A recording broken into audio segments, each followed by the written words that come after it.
Saturday will go, Sunday will go, and Monday will come, and you'll go back to the class. And like this teacher by name Mrs. Thompson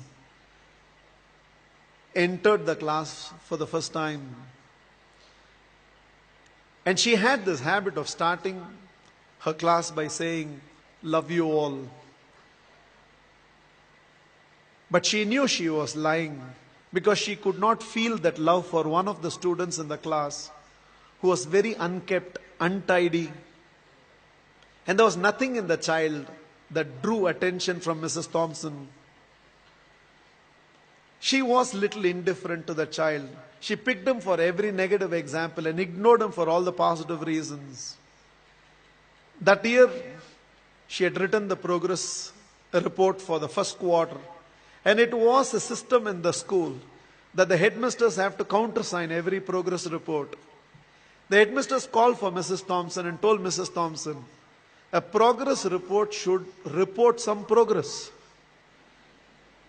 It should make a parent feel my child has a future. The way you've written the progress report for Teddy, that is how he was called. The way you've written the progress report for Teddy, parents will give up on Teddy. Mrs. Thompson immediately said, there's nothing I can do. I have nothing positive to write about the child. Immediately, the headmasters asked the administrative staff of the school to trace the old year progress reports of Teddy and send it across to Mrs. Thompson's class. Mrs. Thompson saw the third standard progress report. And it was written, the final remarks, Teddy is the brightest child in the class.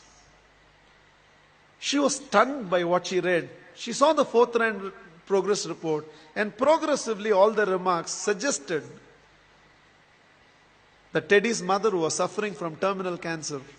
She is not able to give the attention she used to give to Teddy, and it's just beginning to show up on the performance of Teddy.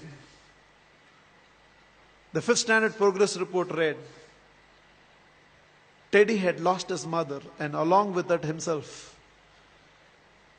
He desperately needs help, otherwise we will lose this child. By then there were tears in the eyes of Mrs. Thompson. She looked at the principal and said, I know what to do. And she went back to the class. Probably it was a Monday morning. She walked into the class and again from the dais of the class, looked at the class and said, love you all. But she knew she was lying. The love she was feeling for Teddy right now was far, far greater than the rest of the class. She decided that she is going to change her approach. For every positive reason, Teddy's name was called. There was no more a negative reference to the whole thing. The last day of the school came. All the children had brought some gifts for the teacher. There was only one gift which was wrapped up in an old newspaper.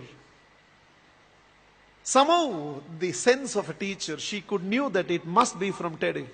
She opened that first.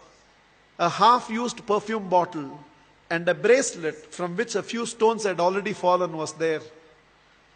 The whole class laughed, knowing it was from Teddy. But without saying anything, Mrs. Thompson just took that half-used perfume bottle, sprayed it on her, wore that bracelet. With a quarter smile, it seems Teddy told, now you're smelling like my mother. This is the last perfume that she used before she left me. And this is what was removed from her body before she was taken into the coffin. 1 year later, end of the school, end of the year, there was a letter on Mrs. Thompson's table. I have seen few more teachers, but you're still the best teacher I've ever seen. With love, Teddy. Every year till the end of the year, Mrs. Thompson used to get this letter from Teddy. I've seen few more teachers, but you're the best teacher I've ever seen, Teddy. Years rolled by, they lost contact. Somewhere an agent traced Mrs. Thompson, who had retired by now, and handed over a letter. And the letter was signed, Dr. Theodore, PhD. Teddy had gone on to become a PhD. And the letter read, I have seen many more people in life, Mrs. Thompson, this is your Teddy. You're still the best teacher I've ever seen. I'm getting married, and I cannot dream of getting married without your presence. Along with that enclosed were to and fro flight tickets. Mrs. Thompson couldn't resist. She no more had the perfume bottle, but she still preserved the bracelet. She wore that and went to the church. She was trying to sit in the last row, but volunteers identified and ushered her right to the front row. And right in the front row, there was a seat with a placard written, Mother. Theodore personally asked Mrs. Thompson to sit in the chair and whispered, "You are the closest to my mother that I've ever experienced. And whatever I am today, it's because of you, ma'am." The wedding happened, and after the wedding, Theodore introduced Mrs. Thompson to his newly wedded wife. Without her, I wouldn't be where I am today. There were tears in Theodore's eyes. It seems Mrs. Thompson told the newly wedded woman, "Without Teddy, I would have never realized a teacher must first be a mother to every student of hers, and only then a teacher."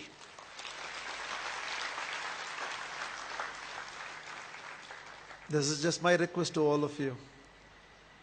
There is a Teddy sitting in your class.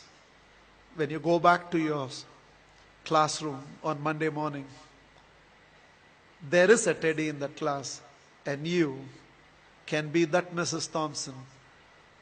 Please, on Monday, don't go back to the institutes as a teacher. Go back as a parent who can also be a teacher and be a turning point in the life of those children. You plus me. I believe we can build a new world.